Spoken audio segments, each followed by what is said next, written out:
our human minds can't really process why we end up where we end up. But it seems like there is a process to why we end up where we end up, and how the human doesn't understand it. We don't understand that process of why we end up where we end up. There's nuanced accumulations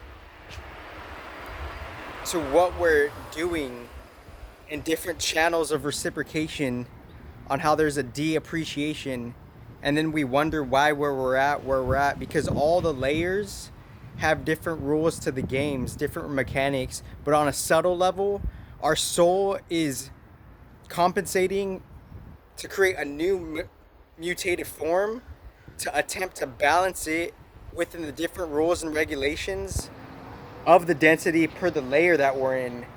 So the human mind can't understand the process why it ends up where it's ending up, because you're accumulating and living out and acting out a particular type of depreciation for that which is purified. When push comes to shove and we go back to our initial levels and we can't be mature with following, the real original rules as they are, and there's a de-appreciation for them, that affects a certain aspect and a layer of ourselves, and that very energy, it is creating your new self to the future, to the past right now. Because you have to ask, if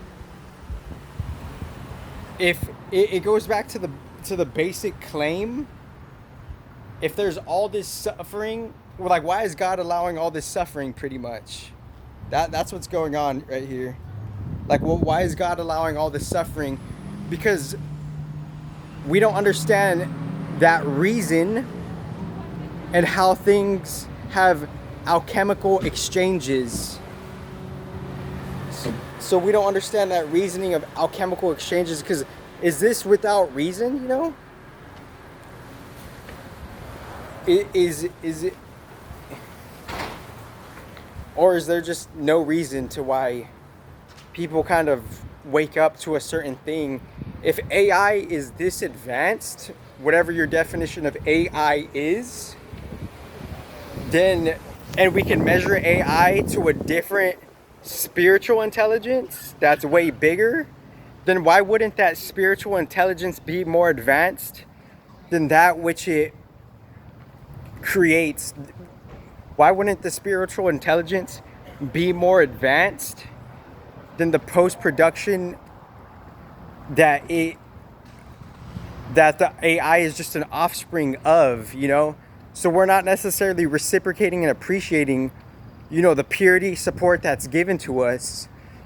Because I feel into different people's perspectives around the world, around the world, and there's this notion attitude where we're projecting and assuming upon, certain beings, and we don't necessarily know the leverage and the balance they're upholding to support stability and preservation in the cosmos and in this planet Earth. We don't necessarily know. We're projecting and assuming. Like, we could have like a false mindset and a false thought pattern of just hating God, but that hate for God, that is something of a psychological infection that's inaccurate. But as we have that small thought program, it's only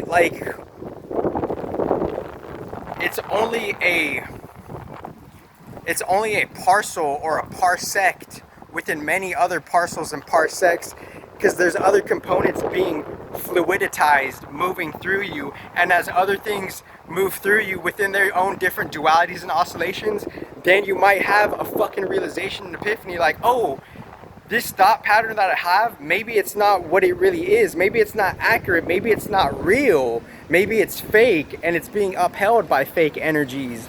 This hate for God is being allowed in this middle plane, but it's inaccurate, because on the grand 50, he's upholding the preservation on how you have pleasure to even begin with, respectively.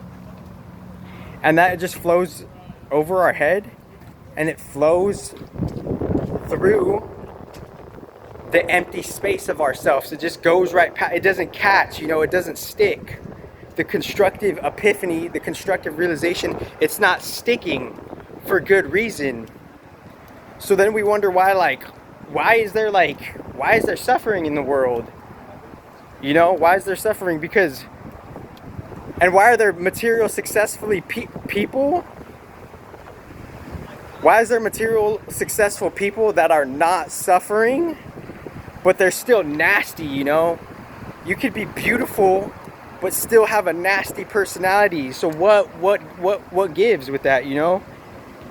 That's the test of the experiment of lives, and seeing what you did in exchange with what you sold your time and focus and energy and attention to. There's a reciprocation happening, and you're leveraging off of all the different things at default, and you're seeing how you're moving through those different transitions based on the different relationships of, say 16 Godheads over the lives. It's going to get tallied up for what energy work did we do to balance those aspects within ourselves to create ourselves anew every day. And yeah, I'll come back washing up, but so the human mind doesn't realize the reasoning of the processes of why things are the way they are, because look at, there's people with the perspective that are just arrogant and stubborn, and everybody's arrogant and stubborn, but in a spiritual mathematical format, in a spiritual mathematical formulation, those energies lean towards too much detrimentality, somewhere around balance, or maybe on a paradoxical level, more perfection, respectively. And perfection to me is just harmony and wholeness, and whatever you want to retain and ground with the creativity that you have. That's what. So because you have to ask, okay, then what is perfection? I've been doing this for a long time. So because within going through my life, these questions will be asked, these thought forms will be had, and they're moving through us, but some of them stick for better or for worse. And as they stick, a certain part of your subconscious to conscious mind is going to dwell on it until it is solved. That's the nature of the human being. Is that 4 sevens? 3 sevens. Whatever though. So it's not necessarily me harboring negative emotion anymore, because that's in flux, in positive transformation. So it's not about me harboring resentment. It's about me asking Creator to heal that, because we're all similar in just observing something and maybe laughing at something. But when we're in that position, the tables will be turned. But it's not what we're doing, it's how we're doing it. Because how we're doing it is, you could laugh now, cry later. You could laugh based on your unique configuration of fragmentation and true wholeness. Do we it's okay to laugh, but sometimes it's not okay to laugh, Sometimes it's not warranted, because we're not seeing the bigger picture.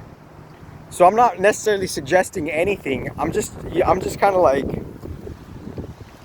expressing, and trying to understand why people suffer, why people suffer, because there's materially successful people right now there's two different types of material successful people. One who's in relationship and harmony with, organic nature and God, and one who's completely denying that. And those two different cases separate eons apart. energetic eons are separated between those two individuals, because we're not necessarily realizing how we're going to retain our comfort, you know? So if we don't know how we're going to retain our comfort, then that means we're absent of a certain principle and action. We're absent of certain actions that require certain principles. And if we're absent of that, there's a lack of reciprocation to uphold long-term sustainable, you know, energetics, you know, because we don't necessarily know the materially successful people who, like, you know, sold out and have quote unquote nasty attitudes, end quote. We don't necessarily know their fate. And respectively, in the most highest neutral way ever, maybe some people who are suffering right now, they could have been materially successful, materially beautiful, materially, like, you know, secure, but they were like, they had a de-appreciation and a rebelliousness towards the original organic order.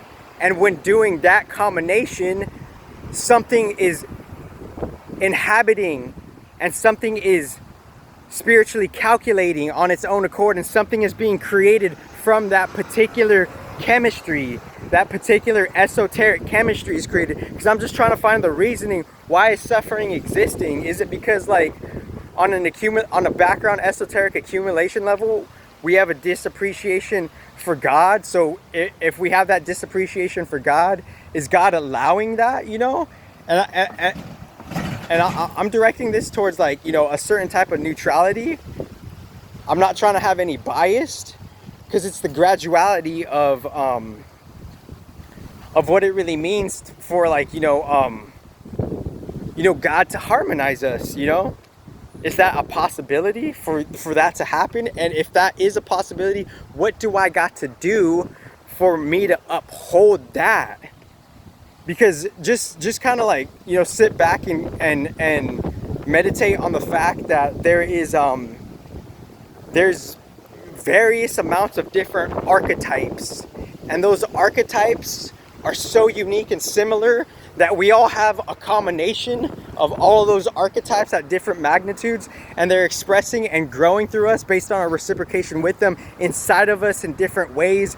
And as we're doing that reciprocation with those archetypes in balance or off balance, that creates a particular type of spiritual alchemy, subtle outcome and income. Because think about the different archetypes. There's detrimental, rebellious archetypes that just want to be, you know, too much of an antagonist, and